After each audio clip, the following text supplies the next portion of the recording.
5 years ago, I thought to clean my room. I was staying up late studying for religion and pop culture class, and there was only so much movies I could take in one evening. In my usual study fashion, with my notes and books sprawled all across the floor, which had all accumulated over the week, of course, I looked up at my bed and thought, man, that looks nice. The only thing standing in my way was a pile of clothes, which had all accumulated over the week, of course.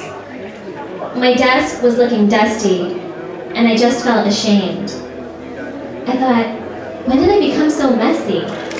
So I decided to be a good Arab girl and began cleaning up my room at 1 a.m. in the morning. Yeah, I was tired, but I'm not my mother's daughter for nothing. A little bit later, around 2 a.m. or something, I'm not really sure, I fell asleep. And then a few hours later, I woke up to a loud pounding on the door at 5 a.m. in the morning.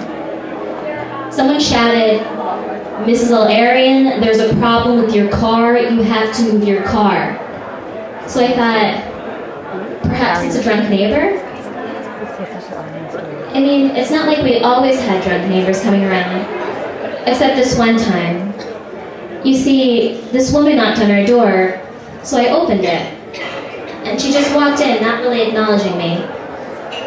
She was in a short black skirt with fishnet stockings and long black boots. Seriously.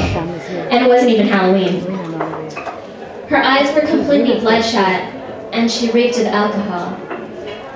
I remember screaming, "Oh my God!" and I ran into the kitchen. Realizing she wasn't where she should have been, she walked out, just as oblivious as she was when she first walked in. So someone shouted, "Mrs. Al-Arian, there's a problem with your car, you have to move your car." So I thought, perhaps it's a drunk neighbor. Again? "Please, just give me one moment to get dressed," I heard my mom say. It was only a moment later, after she had put on a patterned beige and black headscarf and gave my father a minute to get dressed to look presentable, that she said, "Sammy, they're here." Thank God she opened the door in time, before they broke it down with the large hammer they came in carrying. Over a dozen law enforcement officials, FBI agents, men dressed in SWAT team-like uniforms, and police officers barged in. I managed to put on a headscarf myself before I opened my bedroom door, only to find a gun pointed in my face. That day, my father was arrested, with much fanfare, and charged in a bloated terrorism conspiracy case, and later tried and acquitted, and still later remains imprisoned after being acquitted.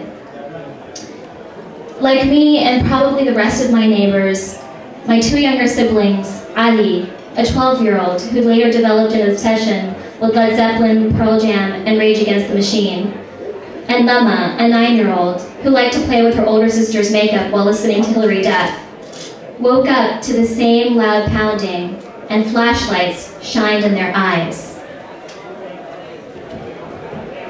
After a few hours of sitting on the living room couch, the FBI allowed us to turn on the television. Attorney General John Ashcroft announced on national TV the arrests of my father and 3 other Palestinian men. These men are leading a terror cell, he claimed. It's not that I believed anything he had to say, but I couldn't hold back the tears. How could I? How could a daughter hear the worst possible things said about her father, the man most revered to her? How could I begin to think of a life without him? How could I begin to think of what he might suffer and hold back tears? But my mom, she remained strong in front of all the agents and said, "Don't worry, what he's saying is pure fiction, like a horror movie." At some point, the tears stopped. I remained confined to my living room couch, where I foolishly thought I could make the most of my time, I flipped through a few pages of my notebook and then thought to myself, what the hell am I doing? Do I really think I'm going to make it to this quiz today?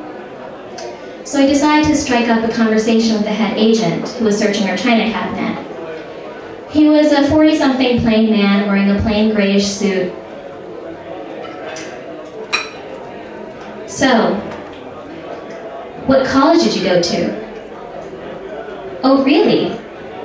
Why would you move to Florida? What did you major in? And I had to ask, given my love affair with David Duchovny and the X-Files, how does someone become an FBI agent? So, would you like any coffee? Then, I went to room K, my bedroom. You see, they assigned each room a letter. I opened the door to find another agent, searching my closet, drawers, and beneath my bed. Before I could cringe at the horror of him having seen my underwear and panties, I became preoccupied with my stuff being spread all over the floor. Again. And then I first noticed my HP desktop computer, unplugged and labeled. What are you doing with my computer? He told me they were going to have to seize it. But it's mine. I just have a paper I'm working on saved. There's just schoolwork on there. Man, I had so much music saved on that too. Nothing seemed to faze him. He was to follow orders and seize every computer in the household. What are you doing with my CDs? He told me anything could be saved on them. But that's my John Mayer CD! And then I noticed something worse. There was a stack of papers, my notes, on Hume on the floor. What are you doing with my notes on Hume? Please don't take those. I need them for my exams. He told me, well, let me go through them. Had I not been so daring as to walk into my own bedroom and examine what they were doing, I wonder if they would have simply confiscated everything as they had done to everything else in the household. They took humanitarian awards, plaques that my parents had hung up over the years. They took the cheesy Egyptian soap operas my mother followed with a passion. They took photographs my brother took on a college trip to Lebanon. They took a letter to the editor my sister wrote to her college paper. They took my parents' marriage certificate. They took report cards that my mother had collected over the years.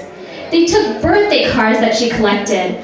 They took virtually every shred of paper that contained Arabic writing. They took my father, and they walked out just as oblivious as they were when they first walked in.